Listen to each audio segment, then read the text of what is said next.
back to the shop. If you've been here lately, you know that I've been working on the frame plates on the front end of the car so we can get the cross member in. I'm glad to say that those are done-ish, 99% done. I keep finding little spots I need to address, but they're in there. And then next is the cross member itself. So let's take a look at how it turned out, and then we'll go over and see what we got for cross member and control arms. So everybody's seen this side, passenger side. Turned out all right. If you remember, I had lots of issues with contamination in this bottom weld, and it's just the years and years of grime and oil, all this stuff getting stuck between the layers of the original factory sheet metal. Well, the driver's side started off a lot better. But let me tell you, as soon as I got into putting some real heat into this and getting this seam welded up, I had the same problem. Even though I cleaned the crap out of it. I wire wheeled it, I sanded it, I sprayed it down with degreaser.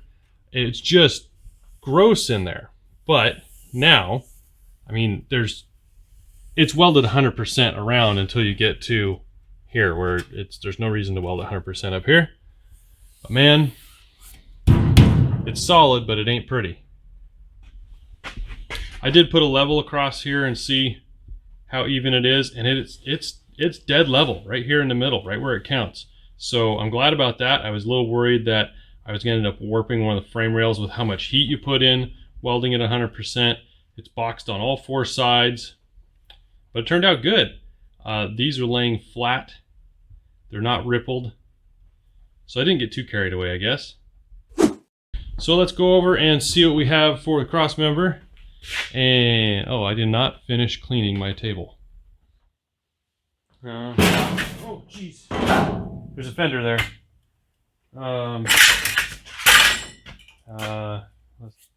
Somewhere.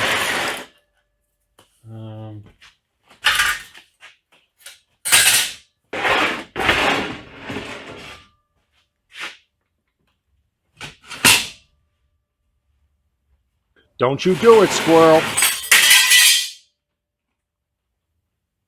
Mike? Don't do it.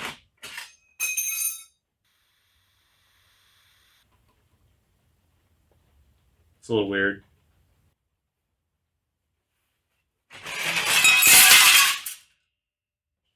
All right. Not for real. I won't leave that down there for long. Look, I even cleaned the table. See? The shop is a mess. Cutting and grinding and welding and grinding again, it just makes a freaking mess. It's everywhere. Can't help it. I did have some junk on here. If you've never done this before, clean your welding table. Get yourself your favorite flap disc. Not a brand new one that's used. Take your guard off. Fire it up. And you're just going to lay it flat on the table and just work it back and forth. All right? You're going to find all those little bits of spatter from when you were welding up here. Anything you might have, I cut into the table here a bit. It would take the edge off of that. But you can't really push hard enough to dig in. You can see I have a lot of the original mill scale still on this table, and I've had this for 15 years, and just sure it's got a lot of marks in it, but it's still really flat. All right, so like I've said before, I pieced all this together from multiple sources over the years, wherever I could get a good deal. This cross member is from Welder Series, not an advertisement, but if you're gonna make your own custom parts and you need a starting point, man, they got a ton of stuff. And this even came with instructions, and we're going to follow these fairly closely. There's gonna be some weird things we're gonna have to do because these are not specific for this car. I have found some references on other sites to where to locate the cross member front to rear, but we'll get really close, and then we're probably gonna have to throw tires in there with the front fenders on and see if we have them centered up, and we'll square it to the rear, get everything nice, and then we'll weld it in. Right now, I want to kind of piece this together and figure out how this is going to sit for height. This obviously has to be level to ground. Well, Maybe not, obviously. They're all a little different. The Mustang 2 style front is, this cross member is level to ground. I have added a 1/4 inch spacer under the rear of stands for the car on the chassis table and lifted the rear up a little bit, and that dipped the nose down a little bit, and we're going to have the front tires just tucked up into the top of the fenders a little bit, an inch or so, I hope. And the rears will be, the top of the tire will be right even with the fender opening. So in here it says that these notches are center line of the spindle. These are drop spindles.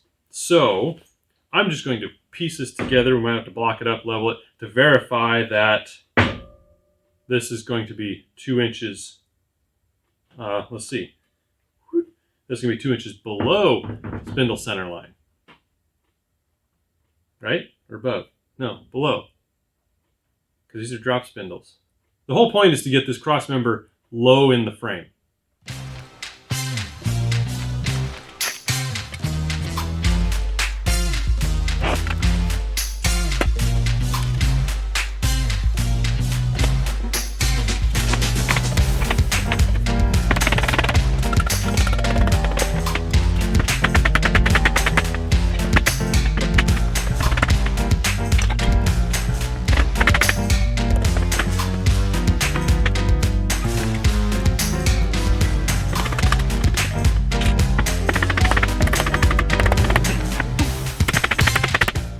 Thought that was going to be a nice shot showing it lining up and just sliding together. It never works that way.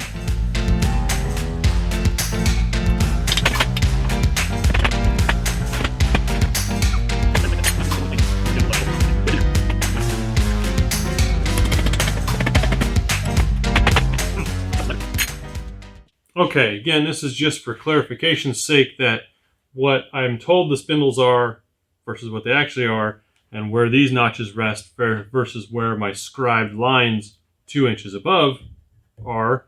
We're just going to double check. And I'm going to hope my table's flat enough. We have 6.5 to the notch, roughly. So that means 8.5 to the scribed line. So out here, we're at, well, now here's a, okay, so the plan is to have the lower control arms level and flat with the cross member. Now I realize that it might be a little tricky to set these spindles properly, but, I mean, if I set this at 8.5 on purpose, and of course this one's hanging off the table, I can ask myself, do those look vertical? I think we're close enough that we're going to say, yeah, these are 2-inch drop spindles. So I do have to buy some supplies here. I don't have 1/2-inch bolts. These are just some punches, transfer punches I stuffed in there. And this cross member is made for a 5/8 inch bolt. The lower control arms, which are Heights brand, are made for a 1/2 inch bolt. So I will have to get some 1/2 inch bolts. Looks like this is 3 3/4 outside. So I have probably some 4.5s. So I get those so we can bolt this up properly. I don't trust these bushings because I don't know what they're made of. These are just something I collected from somewhere. Throw them in my box of round things and pull them out when I need them. I mean, it might work, but I don't know that they're going to work. So I'm going to buy probably just some plain steel spacers because these will get sandwiched in there, and I don't think these are going to have, I don't know if the bolt's going to pivot inside the spacer or inside the arm. I guess it depends on how tight that bore is on the arm. We'll figure that out later. For right now, I do believe that I need to mark up Well, no. I need to establish the correct ride height in the front of the car. Then I can mark up the outside edges of these where we'll cut this off. We'll notch down and across like this. Yeah.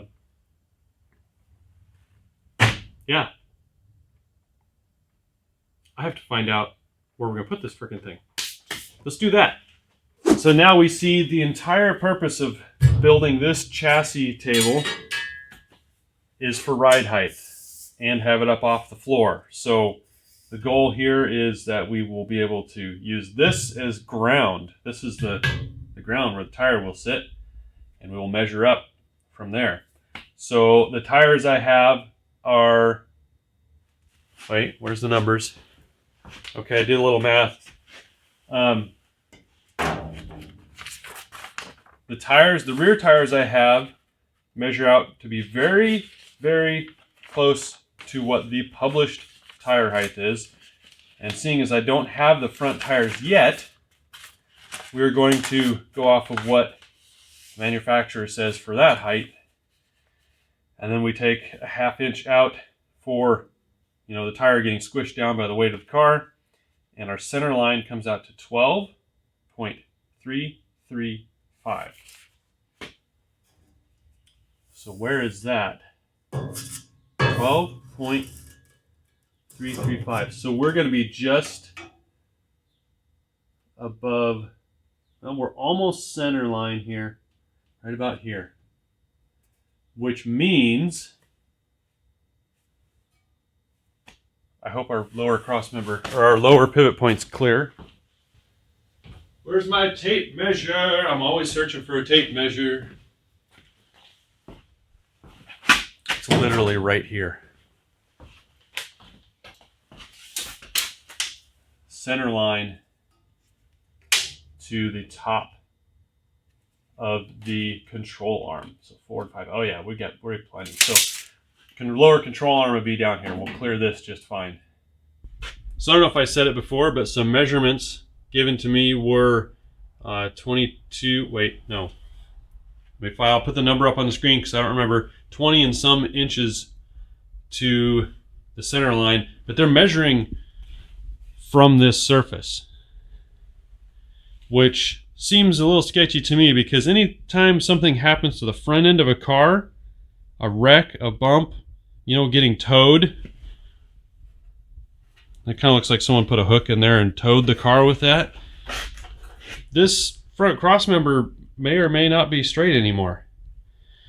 So I made those in Sharpie, and I made a scribe line with a razor blade, but there's another measurement I can get from there forward. So we're going to double check, and then because I don't want to do this all over again, I'm going to throw the fender on and put we're going to put a rear tire in. That'll work for now. It's basically the same diameter, and we will see where it sits front to back. I only want to do this once. All right, so after a lot of messing around and measuring, I do believe we have a good center line for the car, going all the way back. This is where the original spindle center line is supposed to be if you measure off of the front back there. And one way I verified that was I went to the back and I hung plumb lines off the back wheel arches.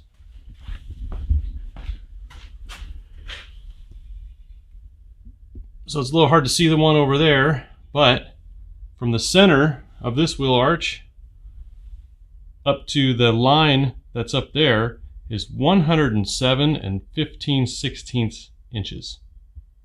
The wheelbase on these cars is 108.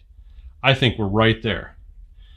So I took the time to scribe a line on the chassis table on both sides, and I have a mark. Yeah, it's kind of hard to see. Maybe I might redo this.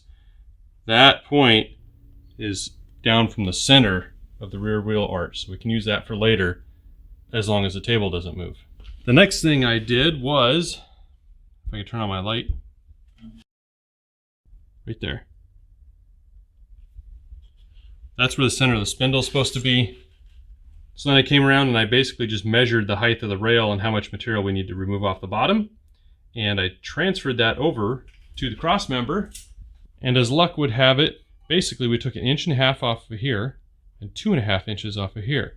And then if we're lucky, this spindle center line will line up with the one in the car. So I cut this, I cleaned up the edges, and I have not fit it into the car yet. So let's go set up the camera and you can see how close I got on the first try. I did not leave myself enough room in here. Okay. Place your bets. Woo! Got a little gap there. Now the problem is, I'm so far away. This center line I scribed in here, I can't really set it this way. But oh, fellas, we are right on. If I look at my scribe line on this side, I'll bring it down here so you can see it. The scribe lines line up. We are in business. We are in business. So I'm pretty happy with that fit. I will get this tacked in, and next time we will be putting in the lower control arms again, setting up the spindles, and checking the height. Maybe we'll throw that set of wheels and tires in here to kind of visually see if we're in a sweet spot or not. And we will get the top mounts cut and tacked in, and we'll get the upper control arms bolted in as well. All right. Thanks for watching. We'll see you next time.